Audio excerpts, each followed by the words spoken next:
PSEI up but gains strength after Israel attacks Iran.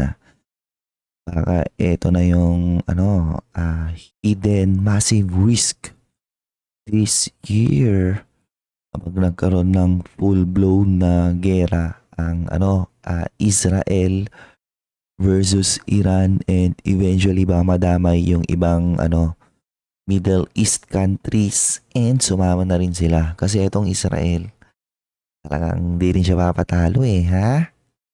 And because of that, the US market is also down. And kasabay ng pag-down ng US market is syempre pipitik dyan yung oil price, no, na bad for a lot of companies, especially mga nasa industrial sector. Meanwhile, sabi ng isang analyst, stock market poised for a recovery this year. Ba't niya kaya nasabi yun? Well, in fact, tagal-tagal ng sinasabi na magre-recover ang PSEI. Tagal-tagal mo siyang nababasa. Parang di nangyayari. And World Bank, sinasabi nila Philippines will be the second fastest growing country in Southeast Asia. Pero para sa akin, why I do not like this news?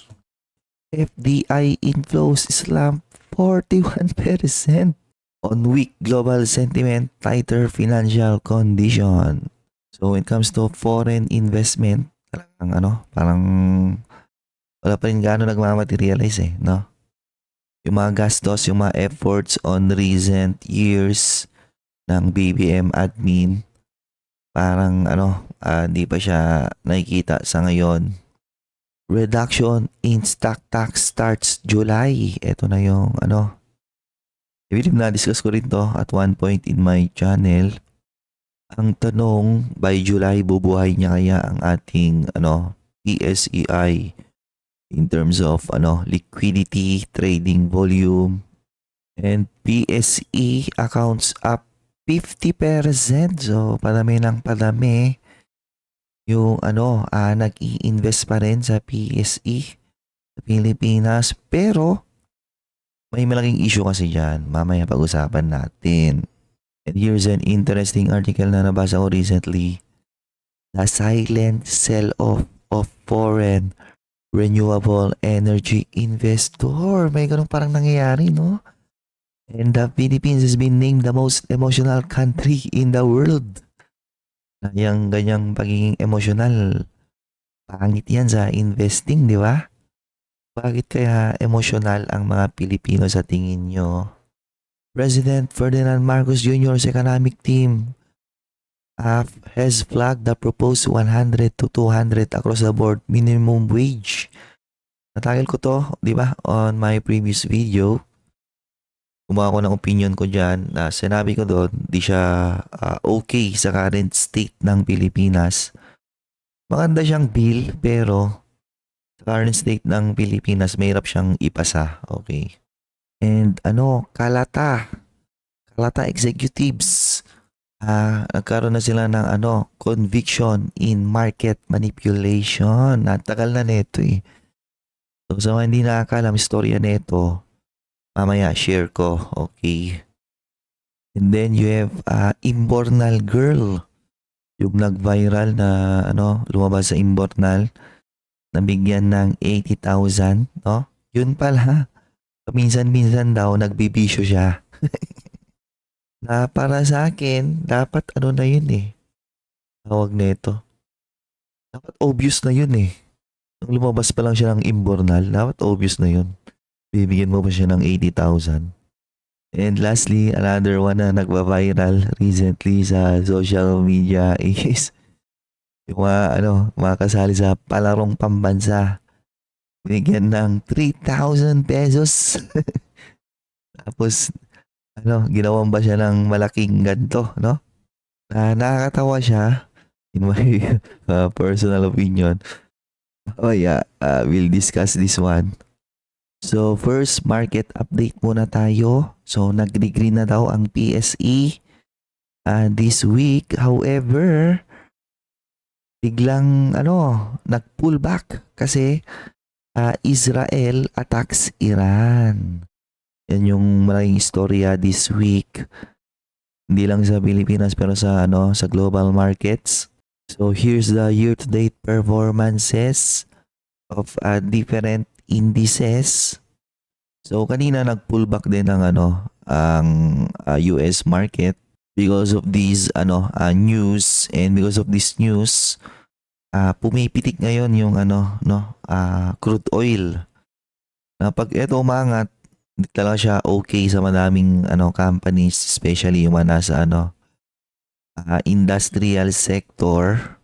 So sa ngayon nasa siya 73 similar level December of 2023 ganon, no? Eto biglang pumitik papuntang 100. Yari, it's over na naman sa global markets. Expect volatility pag nangyari yon. Kasi I don't think madede-escalate pa nila yan, no? Kasi itong Israel, talagang gera din kung gera to no? Talagang palaban sila So ngayon, Iran yung inatake nila. And remember, at dikit-dikit na yan yung mga Middle East. Kakadikit yan So what if biglang sumama yung iba niyang makadikit sa gera na yan? Nag-escalate ganon. Wala na, no? Mahirap nang i-de-escalate yan. And kapag na-escalate kasi yan, ma-pressure yung US, di ba? Being an ally of Israel, ma-pressure sila na mangialam. Pero I don't think sa ni Donald Trump, di yan mangialam. Okay, bebenta siguro ng mga armas, pero yung pangingialam, literally, papadala siya ng kanyang mga sundalo doon. I don't think, I doubt, no? Hindi nila afford pumasok sa gera ngayon. Gawa nga ng may problema silang yung kanilang debt spiral ng US and yung trade war nila with China. So sa ngayon, the worst performer is still no other than PSEI. Negative 2% year to date. The rest are green. The US market still on the positive pero still the big story. Investors are still rotating sa international and emerging market. Actually, nagsi-16% na tong international. Nitong mga nakarang araw, nag-pullback lang siya siguro gawa nga nung atake ng Israel sa Iran. Emerging market 12%, world market 6%, Southeast Asia nagsisettle siya ngayon around mid-single digit, no? And meanwhile, my personal dividend retirement portfolio is still very resilient, stable, and I think mapupush pa to close to 16% once na natanggap ko yung mga dividends na darating for the month of July. And I'm still outperforming the PSEI massively, also outperforming FMETF. And if you want more of my exclusive contents, my personal stock analysis, my personal discussion on my dividend retirement portfolio, check the pinned comment. And then, on another news, sabi ng isang analyst, mga BPI, the stock market is poised for recovery this year. And nung binabasa ko daw siya, up to 15% na recovery. Di ba? So, pag 15% babalik lang siya rito. Kanyang previous top last year nangyari bandang September. So ba't nila sinasabi to? Kasi inflation pababa na raw, therefore rate cut cycle will continue, ganon. And magkakaroon daw ng resilient earnings yung mga corporation ng Pilipinas despite the Trump tariff. Ang tanong, magko-continue na kaya yon? Di ba kasi ito yung ganyang recovery? Takal ko nang nababasa yan. for the past 3 years ata puro recovery ng recovery yung sinasabi. Kasi nga, undervalued kasi talaga ang PSEI. Okay? Kapag continuous yung growth ng mga corporations under the PSEI basket. In fact, mas optimistic ako. Ayun, no. So ito yung na-share ko na chart first on my Patreon supporter earlier this year. And then na-share ko rin to, I think, on my previous video. So pina-bargain price ko sa PSEI is around 6.4. Pero kapag resilient yung kanilang growth, on the low side ng kanilang growth, ito yung valuation ko sa PSE. Ang valuation ko sa kanya is actually around 27% upside. Meanwhile, kapag mas mag-grow pa sila ng mas malupit, beyond expectation, siguro dito siya, 36% upside, and long-term target ko sa kanya is dito na. An all-time high of around 50% upside, di ba?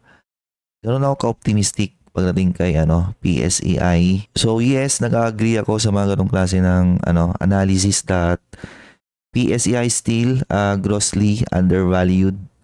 There's a lot of room for capital appreciation sa PSEI, pero ang kulang natin is liquidity, trading volume, 'di ba? Most especially yung mga foreign investor, yung mga volume na na dinadala ng foreign investor.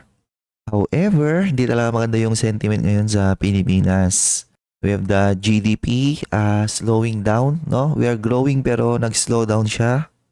And political instability.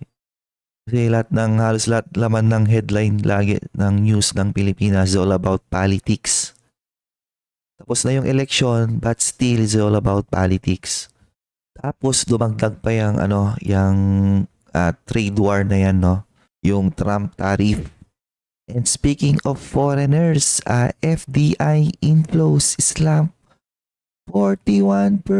So ba't ba ba't ba umayaw ang isang foreign investor sa isang bansa? Kasi ang mga foreigner wala na yung wala na yung ganong time gumawa ng research on individual companies. Kaya yung mga ang tinitingnan ng mga normally pag mag-invest is economic data. And not just economic data, pati yung yung politics, 'di ba? Within that country, kasi yung politics pag masyado siyang magulo, pabago-bago, kanon, naapektuhan yan yung mga policy, 'di ba? Pag pabago-bago yung policy, tinitingnan din yan ng mga foreigner. Kasi with a simple change in policy, maaring maapektuhan yung kanilang ROI. Kaya umayaw sila. Okay? So all of those effort ng BBM administration on recent years, personally hindi ko pa nakita yung talagang totally nagmamaterialize siya, no? And speaking of foreign investors ulit, ito yung isang article na nabasa ko recently. The silent sell-off of foreign RE investor. So may mga ganyan parang nangyayari, no, behind the scene. Anong binabasa ko yung article, ba't nagalisan yung mga foreign investor? Similar din dun sa mga binanggit ko kanina. Number one reason is yung politics pa rin, no? Yung mga red tape, ganon.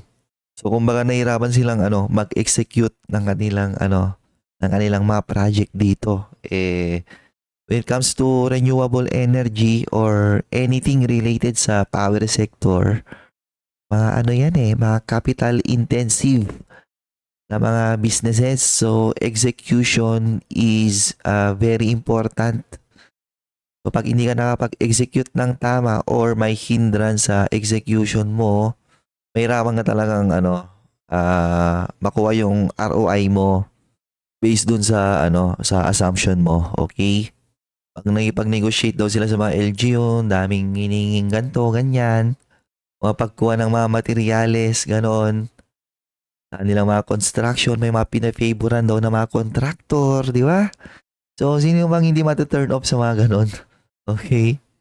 So, I think all of those companies na may mga foreign partners, no, to build renewable energy sa Pilipinas. Baka eventually sila yung tatamaan or baka tinatamaan na sila. Diba? Kasi if you don't have the backing of the foreigner, mahirapan ka dyan mag-raise ng capital. And once na mahirapan ka lang mag-raise ng capital, mas mahirapan kang kumpletuhin yung mga desired projects mo on time. Therefore, mas mahirapan kang magpa-profit. Meanwhile, we have good news sa stock market. Reduction in stock tax. Maging effective na daw siya by July. Ang tanong, dudumugin na ba tayo ng foreign investor by July? I don't think so. Magkakaroon to ng impact, yes, pero kung ikaw yung foreign investor, mag-i-invest ka ba sa isang bansa only because nabawasan yung kanyang stock tax, no? Hindi, kung ilalagay ko yung sarili ko as a foreign investor and mag-i-invest ako sa isang bansa, still, doon pa rin ako sa outlook, di ba? What is the growth outlook of this country? And gaano ka peaceful ngayon yung kanyang gobyerno? Di ba magulo yung pamumuno ngayon ng current government? Natatakel ba ng tama yung mga ongoing issues about the economy? Ganon, di ba? Pag lumabas sa research ko na hindi ganon, di pa rin ako mag-i-invest. So I think this one's just an added potentially a little bit of positive sentiment sa ating stock market. Pero kung tatanungin nyo kung magmamaterialize ba siya into something na magdadrive siya ng bull run sa PSE or SJ PSEI, I don't think so. Speaking of economic growth, sabi daw ng World Bank, Philippines to post the second fastest growth in Southeast Asia. Problema, pangalawa lang eh. Ang investor diyan tumitingin sa pangalawa. Tumitingin yan sa una, nasa number 1. Doon sila lagi sa number 1. Ba't ka pupunta sa number 2? Kung may number 1 naman. Diba? Sino yung number 1? Vietnam. Okay. So according to World Bank, ang number 1 pa rin na magiging fastest growing country in Southeast Asia is Vietnam, number 2 Pilipinas. And actually, medyo malayo yung forecast. Ang forecast nila sa Pilipinas is around 5.3. Forecast nila sa Vietnam is 5.8 pero I doubt. I think kung hindi magmamaterialize yung trade war ni Donald Trump, di ba kasi pag nagmaterialize yun, ang pinaka-maapektuhan is Vietnam. However, kung hindi magmaterialize yun, I think magsa 7% ulit ang Vietnam. Mga 6.5 to 7% siguro. They will still outperforming or heavily outperforming the Philippines, which is bad. And ang Pilipinas on recent months nag-accelerate yung utang natin, di ba? So with a simple Google search, ito pala yung AI ng Google, no? Vietnam's public debt to GDP ratio to be around 33.6%. So ito yung debt to GDP nila na through the years talagang napababa nila ng napababa, oh. Oh, kita mo 'yan? Lupit, 'di ba? So pag mababa kasi yung debt to GDP ng isang bansa, parang mas mayroon ka pa na mag-take ng additional leverage para mas ma-fuel mo pa yung growth mo eh. Di ba? Ibig sabihin ng Vietnam, madami pa tong room for growth. Meanwhile, ang Pilipinas, 60%. In fact, 62% na yan based on the previous quarter. Napag ganyan, mataas yung leverage ng bansa, mas less yung pwede pa niyang itik na additional debt to fuel growth hanggang sa eventually maipit na lang siya, no? Pag naipit siya, mahirapan na siyang mag-grow, okay? And kapag naipit siya, actually ang ipitin niya next is yung kanyang citizen by imposing mga additional taxes, ganon. So kung ikaw yung foreign investor, saan ka pupunta or ano yung pipiliin mo? Talagang Vietnam, di ba? Sa ngayon, talagang mas attractive yung economy ng Vietnam. Yun nga lang, no?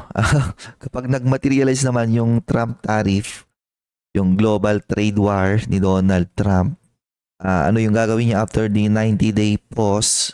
Pag walang plan B ang Vietnam, yari sila. Di ba? Kasi a big part ng kanilang GDP growth driver is yung mga, yung mga nagtatayo sa kanila na mga manufacturing. Okay. And still, speaking of the subject of economy, eto natagel ko na rin to on my previous video na sa tingin ko or sinabi ko doon na hindi siya maganda. Ang tatamaan nito is mostly mga small and medium na mga businesses. Maganda yung idea niya pero at the current situation ng Pilipinas, hindi pa siya okay na implement. Kasi nga, ang talagang kumakain ngayon ng ng household spending is mga commodities, mga utilities, mga pang-araw-araw na pangangailangan ng mga Pilipino na dapat yun muna yung tutukan, di ba? Dapat yun muna yung i-minimize nila. Kasi kung ma-minimize mo yung mga pang-araw-araw na gastusin ng mga Pilipino, mas dadami yung yung matitira sa sweldo ng mga Pilipino. To the point na kahit hindi mo na gawin to, okay? So madaming nagrereklamo, di ba? Normally mga manggagawa, pero it is what it is. Kasi kung ipatupad nila to, ito yung mga binanggit nila rito. Nagmamaterialize to, okay? And once na nagmaterialize yan, mas mag-slow down ang Pilipinas. And sabi daw ng PSE, accounts up 50%, no? Padami ng padami. Yung nagiging investor. Ang problema, lagi ko na nung sinasabi, yes, may mga dumadagdag na account. Ang problema, ilan yung nag-i-stay, di ba? Ilan yung after a few years, di ba, of investing in the PSE, magkakaroon sila ng positive experience, positive result, such that yung account nila is mag-stay ng madaming taon, madaming decades, magiging sila, active participant sa PSE. Kasi sa ngayon, ang kailangan talaga is financial literacy. Paano mo i-educate yung mga participant, yung mga mag-open up ng account to participate via long-term investing or better yet yung nauso ngayon na dividend investing. Kasi for sure, itong mga nag-open na to ng account, a big part of it, mga naman yan, mga trader, mga buguk, mga nakakita ng mga guru, mga random na guru online that will teach you how to make quick money. Yan yung mga napanood ng mga yan. Kasi naglipa na pa rin talaga sa social media mga trader na yan, no? Na pag nanonood kasi talaga ng mga trader, no? Kapag bugok ka talaga, mapapaniwala ka sa mga trader eh. Kapag aanga-anga ka, pag tatanga-tanga ka, mapapaniwala ka talaga sa mga trader eh. Hanggang sa eventually may experience mo sa sarili mo na you're a loser, ganon. You're one of those losing market participant. Na pag dumating ka sa point na yon, 'di ba? May dalawa kang choices, no? Either magbabago ka ng strategy, pupunta ka into long-term investing, ganon, or magwi-quit ka na sa stock market. Na in most cases, ang ginagawa ng iba is nagwi-quit na lang sa stock market and sumasama pa sila sa mga nagrarant sa online na stock market, scam kasi yan eh. Sumali ako dyan dati eh. Wala naman akong napala dyan eh. Natalo lang ako eh. Scam talaga yan eh. And on another stock market news, ito yung si Kalata. Pero itong listed na company dati, nasa agricultural sector. For those who don't know or bago lang sa stock market. And ang ginawa nito dati is nagkaroon ng bagyo dati, tinamaan yung kanyang business, no?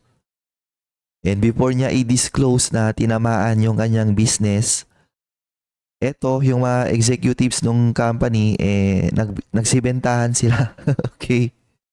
Nag-dump sila ng shares before even disclosing na may nangyari sa nilang business, and because of that, na-penalize sila ng PSE hanggang sa eventually na-delist sila. So yun yung tinatawag na market manipulation. So in the PSEI or the PSE or the Philippine stock market, you don't do that. Okay? Kapag may material information na nakaapekto sa business mo, kailangan i-disclose mo lagi yon. Kailangan malaman yon ng mga investor mo. Ngayon, today is, or based on this article, June 9. Ano pa to nangyari? Wala pang COVID or matagal pa yung COVID, nangyari na to no? And yun din pala, no, yung isa sa mga executive neto, may nabasa kong news, I think, on previous year na yung isa sa mga executive niya actually is also an executive doon sa tawag doon, yun sa Prodigy Trader na ngayon hinanap na. Yung si Mikatan, di ba? Yung MFT Group, okay? Yung isa sa mga executive ng MFT Group is also an executive of Kalata. Yun yung common denominator na na-observe ko. Na I think yung mga executive ng Kalata nakaban na sila, no? Hindi na sila pwedeng mag-participate na maging executive ulit ng mga companies sa mga mga listed firms. And based on data, sabi daw, the Philippines has been named the most emotional country in the world. And because of this, talagang ang stock market di talaga siya pwede sa madaming Pilipino. 'Di ba? Kasi when you participate sa stock market, pinaka number one na kalaban mo diyan is yung emotion mo Masyado kang emotional, 'di ba? Wala nung investment decision yung gagawin mo that will eventually impact your investment performance. So but emotional ang mga Pilipino kasi ang mga Pilipino lumaki yan sa teledrama, 'di ba, sa television, sa show business. And nung na-phase out na yung teledrama and show business, yung mga makabagong Pilipino, lumaki naman sila sa mga vlogger, mga influencer, na kung ano nung klase ng mga kalokohan na inaano dyan sa internet. Is a prank. For the video only, is a prank. Mga ganon-ganon. Papa-viral-viral, ganon. Kaya nga, recently, gumawa ko ng message ko sa aking mga mga supporters sa aking Patreon. Sinabi ko noon, ayoko na magturo ng ng mga newbie, bla bla bla. Ayoko na mag-inspire ng mga newbie. Kasi clowns will always be clowns and hindi lahat pwede mo talagang turuan. And hindi lahat talaga fit maging investor. Yun yung sinabi ko. Kaya it's pointless. And if you are an emotional type of person, I don't think investing will be for you. And might as well as early as possible mag-quit ka na lang, okay? Just like the other day, no? Gumawa ko ng analysis ko on Dito.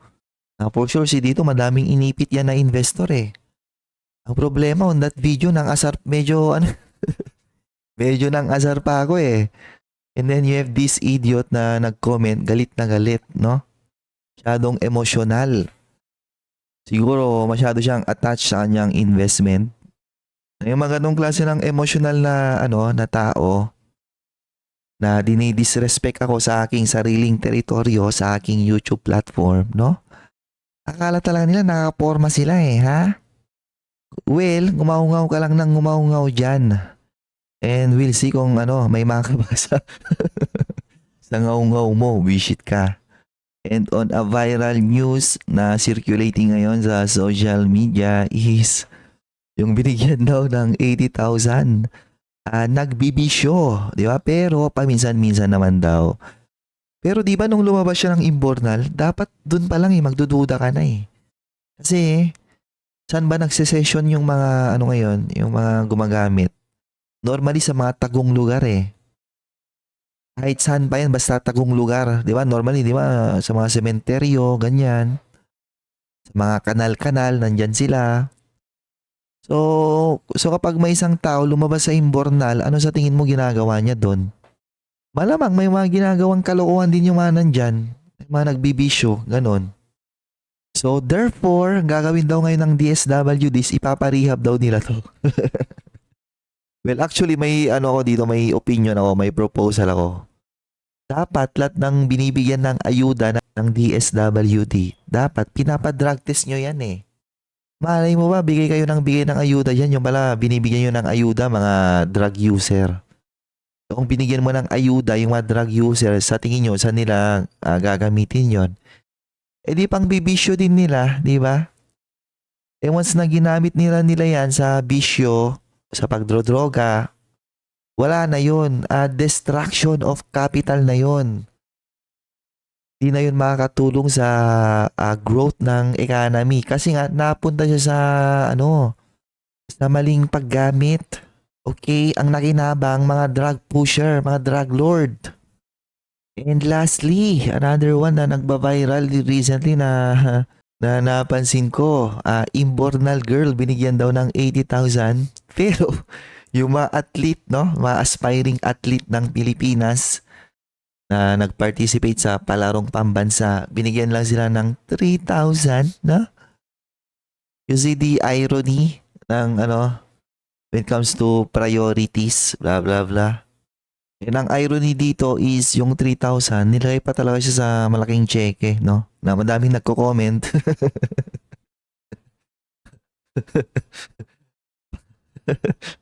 baka, baka mas magastos pa daw ata yung pa-cheque. yung paggawa ng cheque kaysa sa incentive nila. Or better yet, dapat sinend na lang daw dapat sa GCash, di ba? Kesa pinadaan pa sa malaking cheque para lang magkaroon sila ng photo oops, di ba? Or better yet, dapat trophy na lang, no? Malaking trophy, ganun. Para may pang-display yung mga athlete para every time na nakikita nila, siguro ma-inspire sila. Kesa yung ganito, no? For me, it doesn't make sense na 3,000 pesos ilalagay mo pa siya sa gantong klase ng cheque.